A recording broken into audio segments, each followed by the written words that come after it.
Coloring is super complex and requires tons of knowledge, but this video will give you the simplest breakdown on how to start coloring better immediately and understanding why it works. After watching this video, I guarantee your very next drawing will look way better than what you can currently do. I understand how frustrating it is to learn and study but not see results when you draw, so everything I say in this video is stuff you can start applying immediately. Disclaimer: some of these techniques can hold you back a bit if you rely on them too much, so I am begging you to continue learning past this video. This is just meant to give you a bit of a head start by teaching you some valuable basics and how to apply them, because knowledge you can't apply is just trivia, right? Without further ado, buckle up, because it's gonna be a bit longer than my how to draw anything video. The very first thing we need to focus on, and arguably the most important, is value. A while back, I asked you guys to send art for me to draw over and improve, and I've received over 100 submissions. A trend I noticed in most of your art is that a lot of it has some good amount of advanced skills, whilst missing some fundamentals. Like, you'll have a very rendered face, but all the anatomy is off, for example. I know what it's like to want to skip to the fun part, but you have to master the basics for a reason,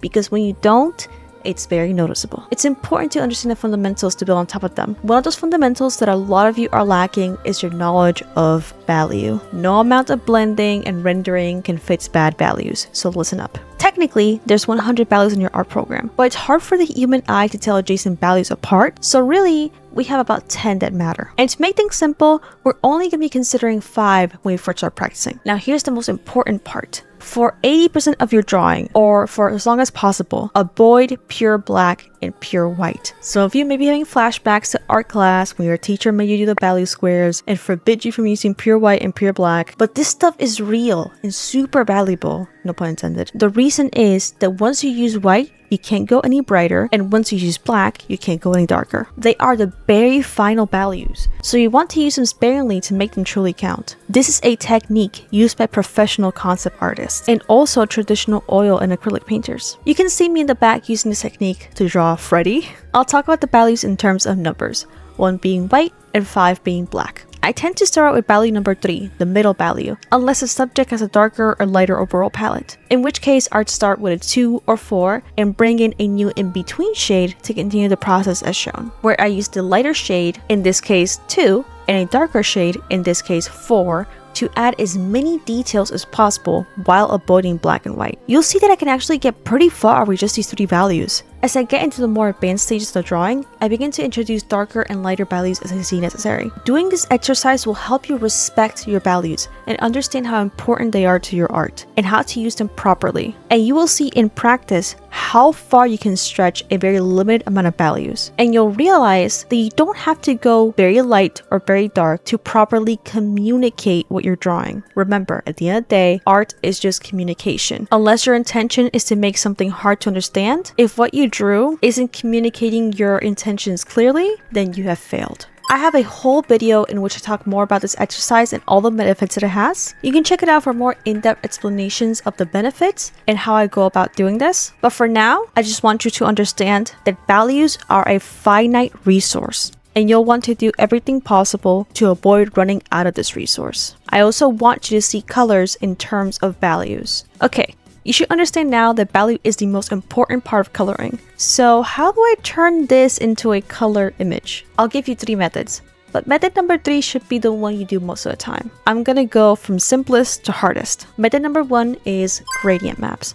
I know not everyone has this option, so I'll keep it super brief. When painting, either separate everything into different layers or cut it afterwards. Trust me, this will help a lot. Create gradient maps with your colors of choice and done. Pro tip, only leave pure black and pure white at the very end of these gradient maps, and choose a slightly warmer or cooler version of the shadow and highlight colors to avoid a flat and boring looking image. More on that later. This looks really good on inanimate objects. It is significantly harder to make skin look lively and good with just gradient maps. Using blending modes like color, multiply, and overlay gives you a bit more control over specific areas, which can be useful when you are drawing a character that has, well, skin, to ensure they have blood flow and all the other intricacies that make human skin look alive. This method does run the risk of either looking too bright or too desaturated still, since your base color is still gray. You can remedy this by changing the base color from gray to maybe red. You can do this by clipping a color layer on top of the black and white base layer. But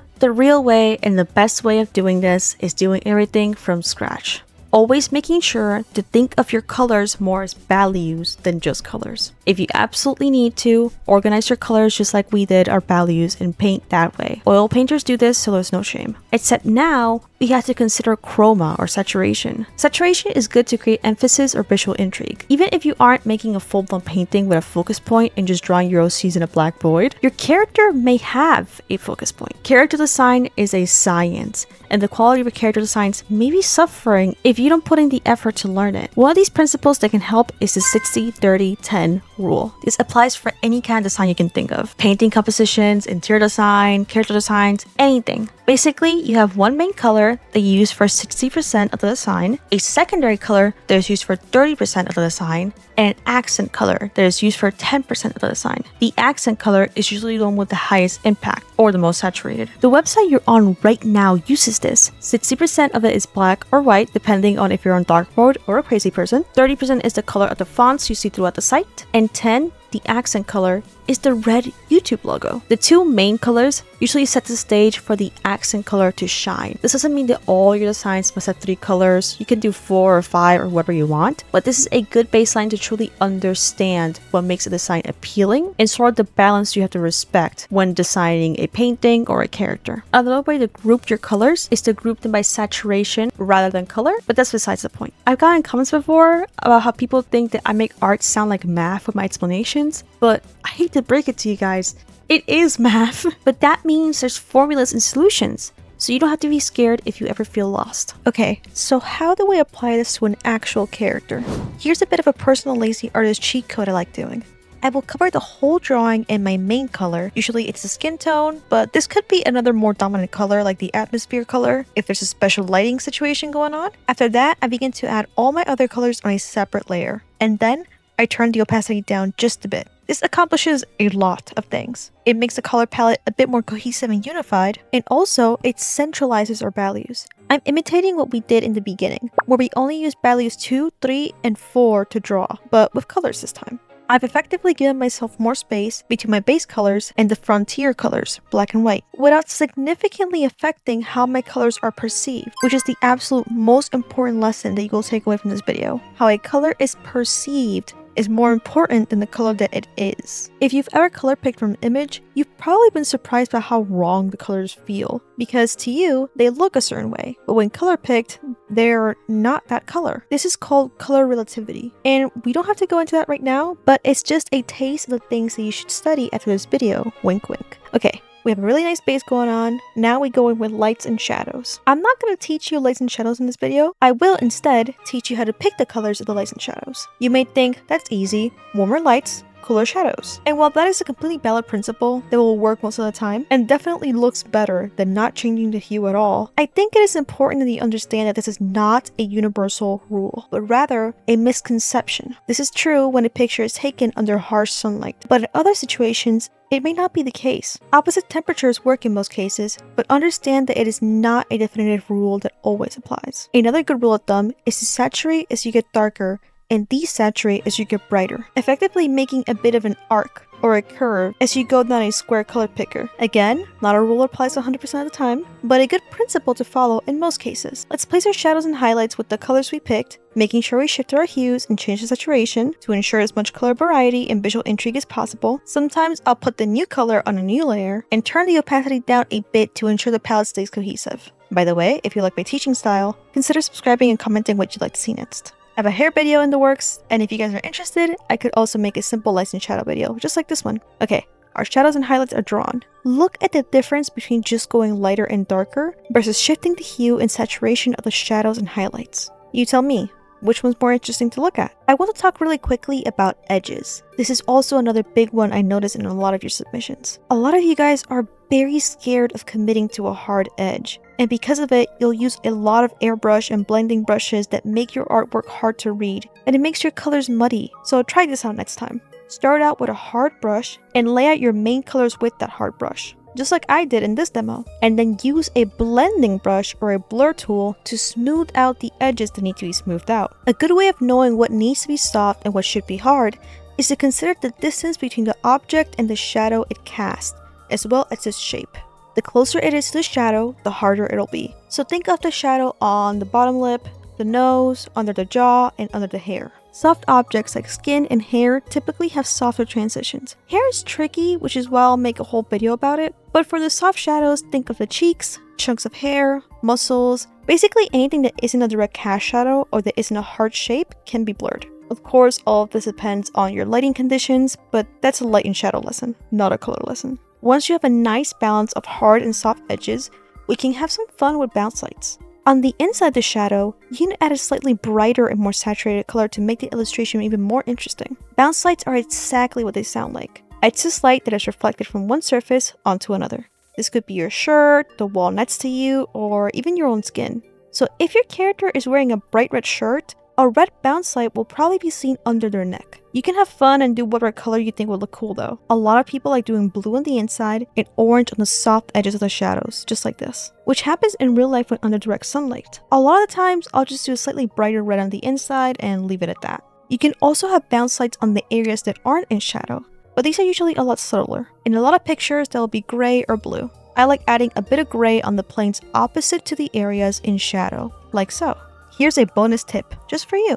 You don't always have to go darker. Adding shadows everywhere that are all the same shade can make your illustrations messy. Remember that there's cast shadows, and then there's the transitions in shades that serve to inform your viewer of the shapes in your illustration. The shadow under the nose of your character shouldn't be as dark as the shadow on the character's cheekbone, unless their cheekbones stick out as far as their nose does. So you could do a softer shadow, or imply a shadow by using negative highlights. Instead of adding a dark line here, adding highlights above and below it can give it a similar effect. This isn't always the most realistic approach, but it's a cool alternative approach that can apply in tons of different situations. Whether you're doing a quick doodle where you only want to do some highlights and no shadows, when you're rendering a particularly dark object, or if you want to conserve some of your darker values for another area. Because remember, values are indeed a finite resource. You are an artist. There's no limit to what you can do, as long as you can come up with creative solutions to your problems. Okay, this looks really good,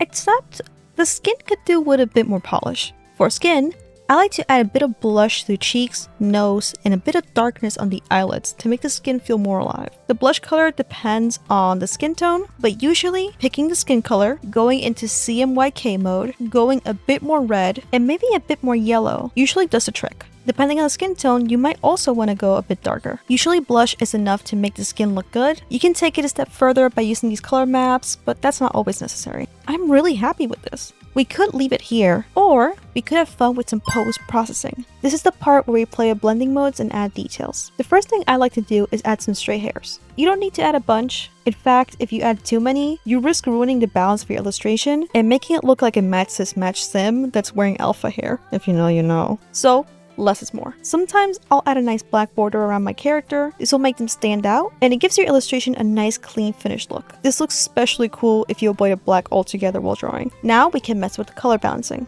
I just taught you how to pick colors, but maybe you could still use a little bit of help to further enhance your image. No shame in that. Put everything in one folder or one layer and play around with the color balancing until you make something you like. This is honestly just up to preference. Usually I make my highlights a little bluer, my midtones a little bit yellower and red, and my shadows the tiniest amount more blue. And that usually does the trick. Make sure to undo and redo to ensure your new color balance version is actually better than your original, because sometimes you get things right the first time. You could also create a duplicate of your drawing, apply a gradient map, and play with the blending modes and opacity to see what sort of fun new color story you get. Results may vary. Finally, my old reliable is a gradient and overlay. This is super simple but effective. Create a new layer, set the blending mode to overlay, and following the general direction of your light source, create a black gradient in the shadow area that reaches the halfway point of your subject. And with a bright color of your choice, usually the light source color, create a gradient in the opposite side.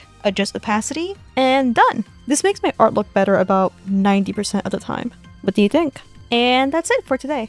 Simple, no? If you said yes, I hope you meant it because it's quiz time. Generally, what do you do when picking a shadow color? You shift the hue and you make it more saturated. When putting down your shadows and highlights, what kind of brush should you use first?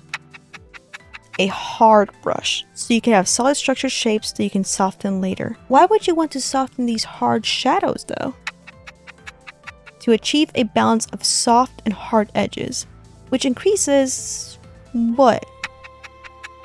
readability. Remember, you are expressing something to your viewer, whether it be hair texture, a pose, or an emotion in your character's face. Your goal should usually be to make sure your viewer is able to understand what you're telling them. What were the numbers in the color design rule? 60, 30, 10. The main, secondary, and accent color. Speaking of color, what's more important than color?